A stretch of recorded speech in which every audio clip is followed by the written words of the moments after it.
These stories are so insane, it's hard to believe they're real, but they are. So, starting us off, I think my son's new friend could be his half-brother.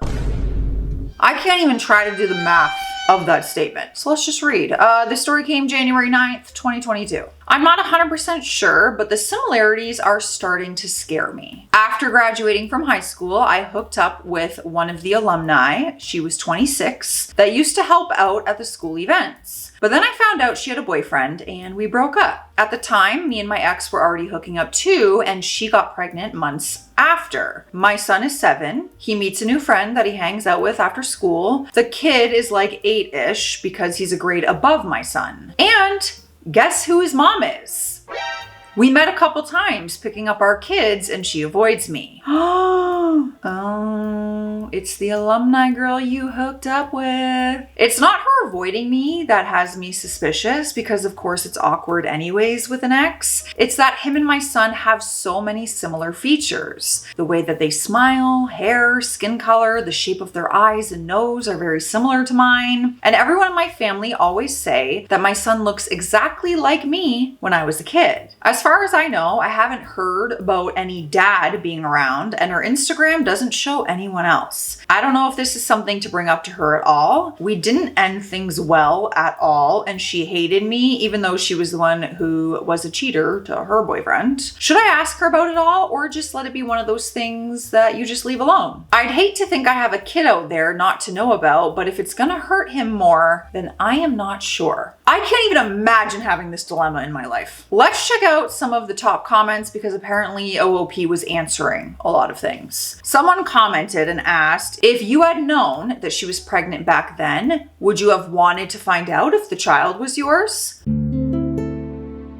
OOP said, if I found out she got pregnant after we ended things, I would have wanted to know if I'm the father even then. We didn't talk or see each other after that. I get what you're saying. But if I knew then, I would have wanted to find out before possibly missing out on my kid's life. Next comment. Why do you think she never told you, and you should try to find out if the child is yours now? OOP responded and said, well, for one thing, I told her don't ever call me again because I don't want to see her. At that time, I was just really mad finding out that she was in a relationship with someone else, because it made me the other guy, and that was someone I never wanted to be. She got mad at some of the stuff I told her, so that's why it didn't end on good terms. There was a lot of yelling from me, so I could think of why she wouldn't tell me this. Next comment. Are you prepared for the consequences if he is your son? OOP wrote back, I'm prepared to be there for him and help provide for his life, but I am worried that I'm thinking more about what I want rather than what might be best for him. Like, I want to find out if he's mine and be in his life, but what if that ruins his home life or stability? These are just things I'm weighing, I guess, so yeah, it wouldn't be right. My fear is it may be doing him more harm coming out of this. I do want to get to know him and be in his life if he is mine, and also, yeah, pay for what I owe not being there in the beginning. I hate that it has to be super complicated like this. Well, imagine he's not your son at all though, and this doesn't matter at all. Or he is. So, next comment. Has your son ever met his friend's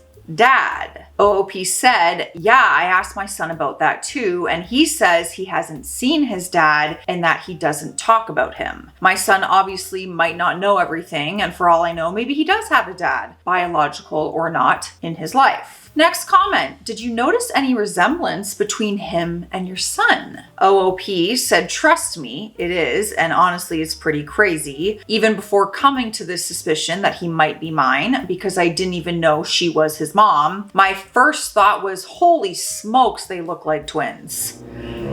Ooh. You know, all signs are pointing to this probably is your kid.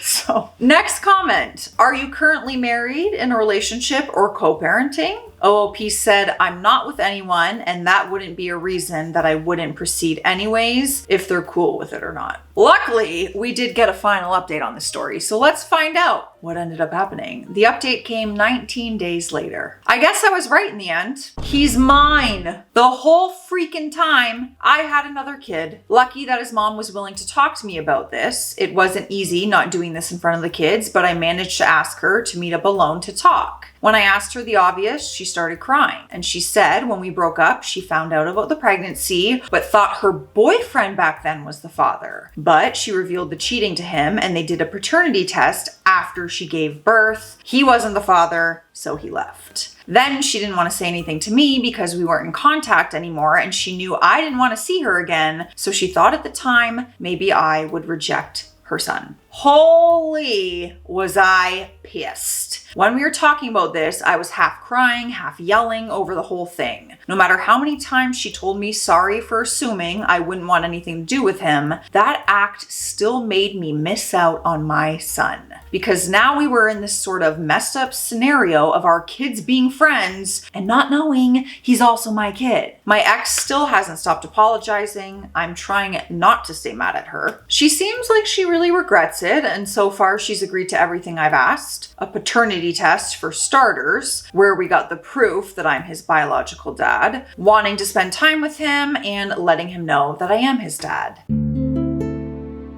None of this has been easy. The kids seem to be having a better time adjusting. My son just thinks it's cool right now to just suddenly have a big brother. But I think when that excitement wears off, there will be more stuff to deal with. My eldest is more shy around me. Back then, he didn't really care. She already told him that I'm his dad, and we had a one-on-one meeting recently. Got to know him a little better and do something together, just me and him. It was a nice time. He still comes over with my son, and they can hang out, or I see them together after school. Guess for me, it's been hard seeing him and knowing that we still have a long way to build an actual relationship. I wish we could have had that since the beginning. It's still so trippy thinking about it though. My son unknowingly became friends with a kid he didn't even know was his half brother. Then what if I knew about him back then? Would my youngest even exist right now if she would have told me? True, because you maybe just would have stopped hooking up with your other ex at the time. My mind goes down the rabbit hole with that one. At least this hasn't affected their friendship. I'm hoping it stays strong the more I get to be part of his life and he becomes more of a part of ours. That's a wild story. And imagine it's like the universe or fate or whatever you want to call it.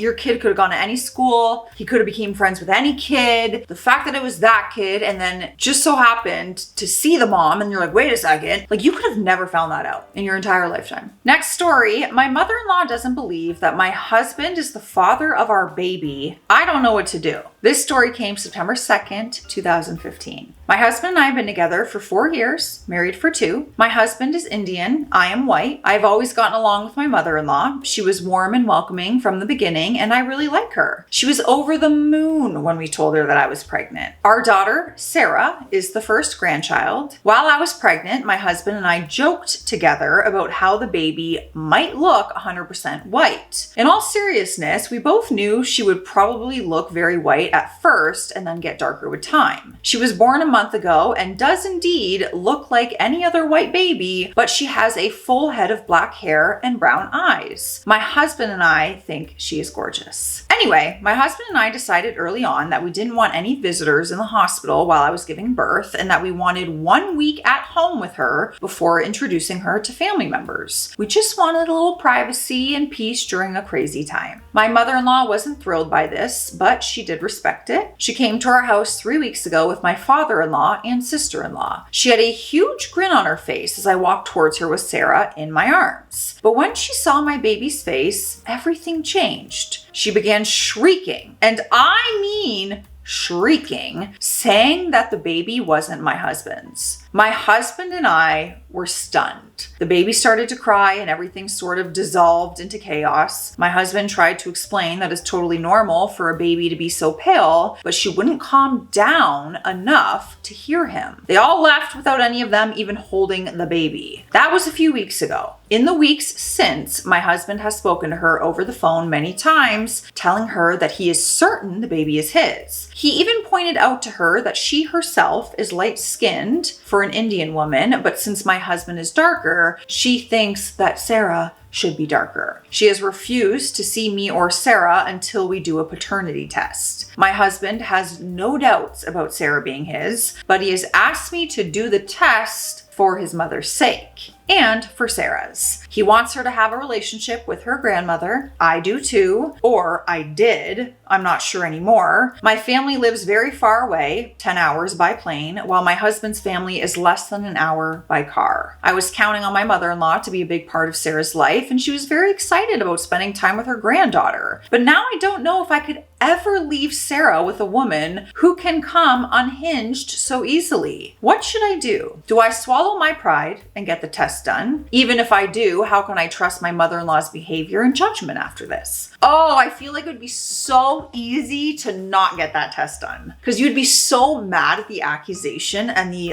attitude towards your beautiful baby that I would be like, you could easily be so petty and be like, no, believe whatever you want. Like, this child is his and you don't have to be in our lives. Or you could just get it done and say, now shut up and leave me alone. Ooh, that would be so tricky because emotions are high.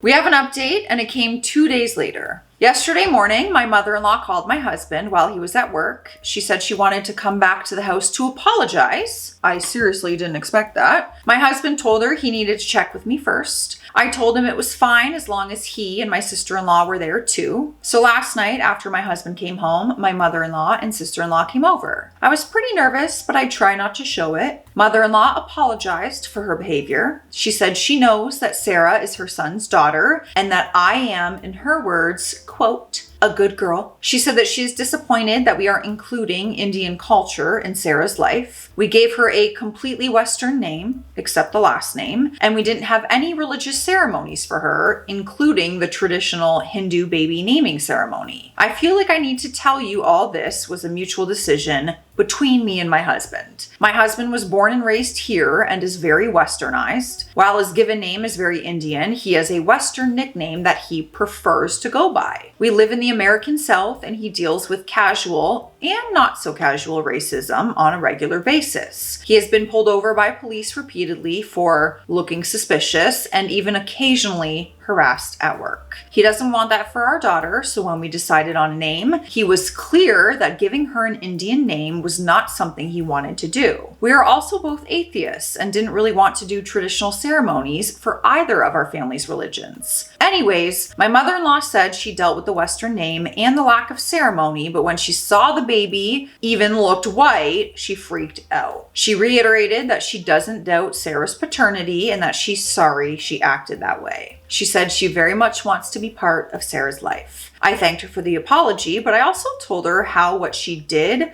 made me feel. I told her that I had really valued our relationship and had been looking forward to her relationship with Sarah, but now I'm worried. I told her she behaved in a way that made me question her abilities to spend time with Sarah alone. But I said if she wanted to, she could prove to me that this was just a one-time incident. I told her that my husband and I discussed letting Sarah stay with her 1 weekend a month when she gets older. On these weekends, my mother-in-law would be more than welcome to take Sarah to her temple and teach her about Indian culture and the Hindu religion if she wanted to. However, as of now, that is no longer the plan. If my mother-in-law wants that privilege back, she needs to behave like an adult and treat both of us with respect. She agreed and told us she loved us both. We hugged and she cried a little. She asked to see the baby and cried full on when she held her. She cooed at her in Hindi. My husband said that it was all sweet things and promised us that she would earn our trust back. She then asked if we would reconsider the baby naming ceremony. We agreed that if she wanted to plan it, we would do it. We aren't thrilled with that, but we are happy that things are working out. I will be proceeding with caution, but I am optimistic. Her apology was sincere, it appears,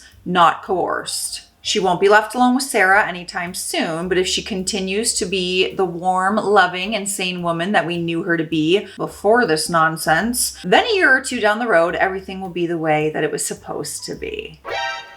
Okay, I don't know. In my mind, I'm like, ooh, proceed with caution. I think that's what really needs to happen here. I don't know. It's like a red flag almost that was inserted in the situation, and now you're like, I'm gonna keep my eye on that, you know? Tread lightly. We got another crazy story, but let's drink some water first because we need it. Cheers. Hope you're having a good day.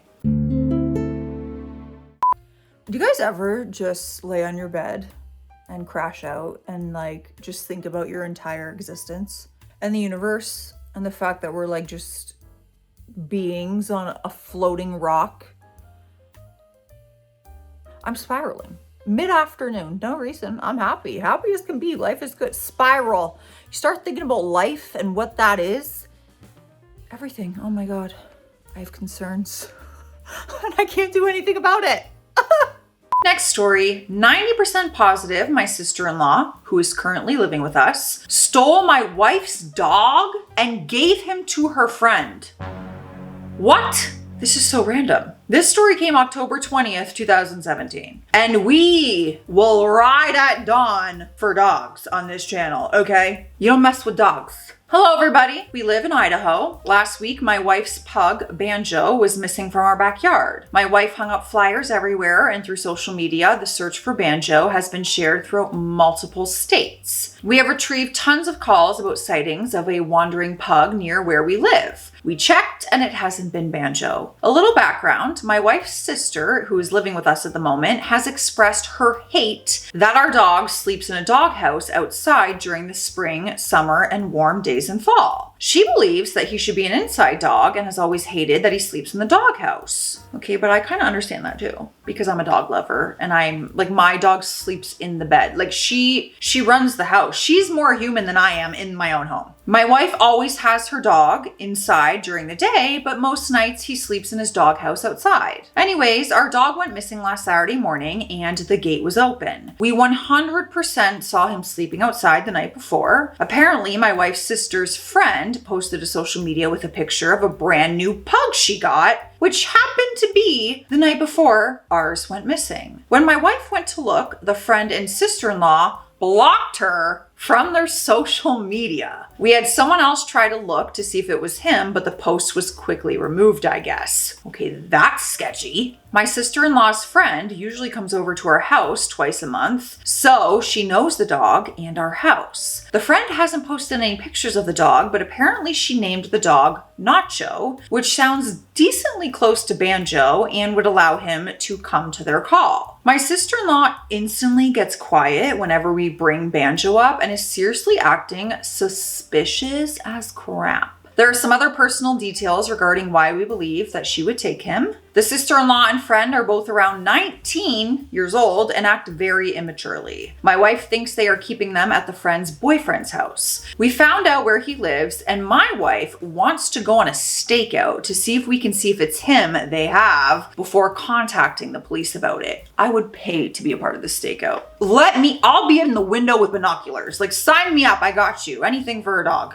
I want to confront the sister-in-law about it, but my wife is worried that if we do, she will tell her friend to move the dog somewhere else to stay out of trouble. My question is, if they really did steal our dog, what can we do about it? Also, any advice would be greatly appreciated. My wife has been so upset this last week, and I just want to find our dog. I have a feeling my sister-in-law did take him and give him to her friend. I just don't want to take action without full-blown proof. We have multiple pictures of Banjo to compare and see if it's him, and also have proof of when we purchased the dog and also the social media post about him missing. I just want to find him, and I will be very upset if they really did this to us. Yeah, a crime.